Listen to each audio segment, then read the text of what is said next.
sir. Please take my baby sister. She's really hungry." A desperate voice on a crowded sidewalk stopped him cold. He was a wealthy businessman, hardened by loss and buried in deadlines. What began as a fleeting encounter with a starving boy begged you not to let them be taken away, and your life quickly unraveled into a journey that no one could have seen coming. Stay with us and listen to today's heart-touching story. Please also share where you're listening from. Graham Whitaker was always in a rush these days. Since Rowan's death, his late wife and the love of his life, work had become his only sanctuary. A multi-million-dollar deal hinged on the meeting he was sprinting toward. But just as he turned the corner, a thin voice cracked through the urban noise. "Uncle, please take my baby sister. She's really hungry." He froze. Standing by the curb was a dirt-smudged boy, no older than 7, clutching a baby in a threadbare blanket that looked like it hadn't been washed in weeks. His cheeks were streaked with dry tears, and his small hands trembled as he held the infant close to his chest. The baby let out a soft whimper, her tiny face barely visible beneath the blanket. The boy's eyes were wide with desperation, pleading not just with his words but with every part of his thin, shivering body. Graham's instinct was to ignore it. He had a meeting. But something in the boy's voice, or maybe those eyes, struck a nerve buried deep beneath his polished exterior. The boy's name was Micah Lowell, his baby sister, Tessa, and their mom, gone. 2 days and counting. No note, no explanation, just the vague promise that she'd be right back, words a 7-year-old boy clung to like a life raft. Micah had waited on the same street corner for hours, watching the world rush by, hoping that every approaching figure might be her. But each time, it wasn't. Graham, unsure of why he was even still standing there, knelt down slowly, his eyes meeting Micah's as if trying to see through the layers of fear and fatigue. "Where's your mom, kid? She said she'd be back, but she's not." Micah's arms trembled from holding his sister for so long. Graham offered to buy them food and maybe call someone, police, child services. But Micah flinched at the word police. "They'll take Tessa away. Please, don't let them." That was when Graham knew he couldn't walk away. Not now. They sat in a nearby cafe. Micah devoured a sandwich like he hadn't eaten in days. Graham fed Tessa with a new bottle he bought at the drugstore next door. Watching them, something softened in him. He called his assistant. "Cancel my meetings today and tomorrow." Later, the police arrived. Officers Harlan Gates and Naomi Brooks. Jaded eyes, routine questions, but Micah clung to Graham's hand, pleading not to go to an orphanage. His voice broke as he whispered, "Don't let them take us." "I won't," Graham said, surprising even himself. At the station, paperwork began. Graham's longtime friend, Laurel Penn, a social worker, showed up and helped cut through red tape. Graham agreed to temporary guardianship. Just for now, he told himself. Just until they find their mom. He took the children home. The ride in Graham's car was silent but heavy with emotion. Micah held Tessa tightly in the back seat, his eyes glued to the passing buildings.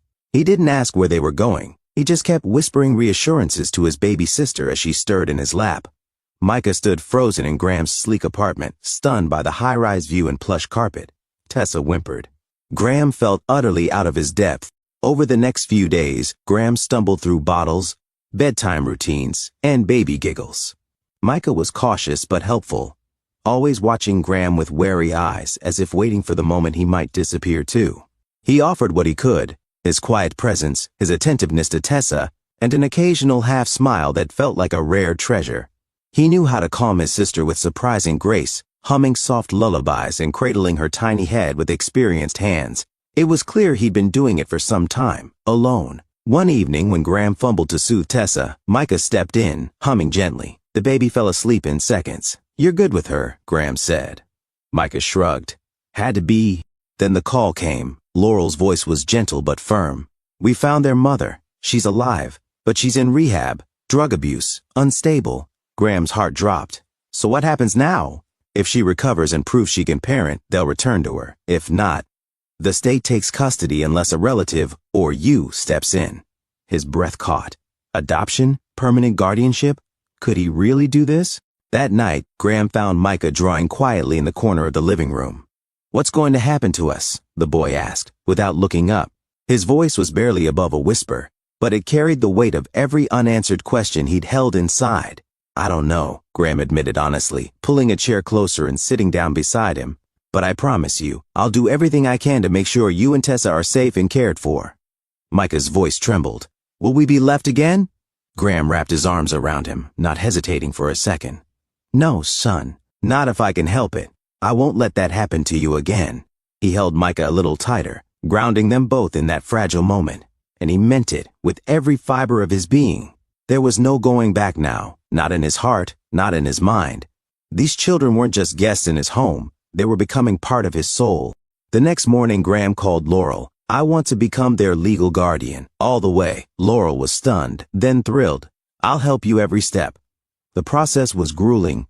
There were background checks, detailed interviews, multiple home visits, and character evaluations that often felt invasive and deeply personal. Every step demanded more paperwork, more waiting, and more emotional labor than Graham had anticipated. But he persisted through the red tape and endless questions.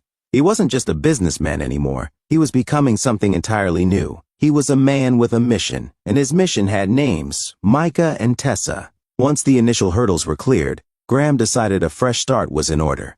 He moved the kids to a house in the countryside, far from the noise and cement of the city. The new home had a large backyard with room to run, trees to climb, and a porch where Tessa could nap in the shade. There were quiet mornings filled with birdsong and long afternoons spent exploring trails and collecting wildflowers. It wasn't just safe, it was peaceful. Micah bloomed like spring after a long winter. He laughed more freely, asked more questions, and smiled with his whole face. He began drawing again, reading aloud, and even built a tree fort with Graham's help. He was no longer just surviving, he was living. And one night, just as Graham was tucking him in, brushing back the boy's hair and pulling the blanket to his chin, Micah looked up and said it. "Good night, Dad." Tears welled up in Graham's eyes. "Good night, son." The adoption was finalized in spring. The paperwork, the evaluations, the sleepless nights filled with worry and doubt. It all led to this one moment when a judge's signature changed everything. Graham Whitaker was now the legal father of Micah and Tessa Lowell. It was official on paper, but in his heart, the bond had already been formed long before. His once silent home rang with laughter that echoed through every hallway. Tessa babbled her first word, "Da," a sound that melted him more than any business win ever had. Micah started to come out of his shell, making friends at school, joining soccer practices, and even bringing home finger-painted masterpieces for the refrigerator. Graham learned to braid hair and pack lunchboxes, but more than that, he learned to listen, to laugh again, and to live for something greater than deadlines and conference calls. He didn't expect this life. He never planned for fatherhood, especially not in the wake of loss. But now, he couldn't imagine living without it. It was messy, it was hard, and it was the most beautiful thing he had ever known.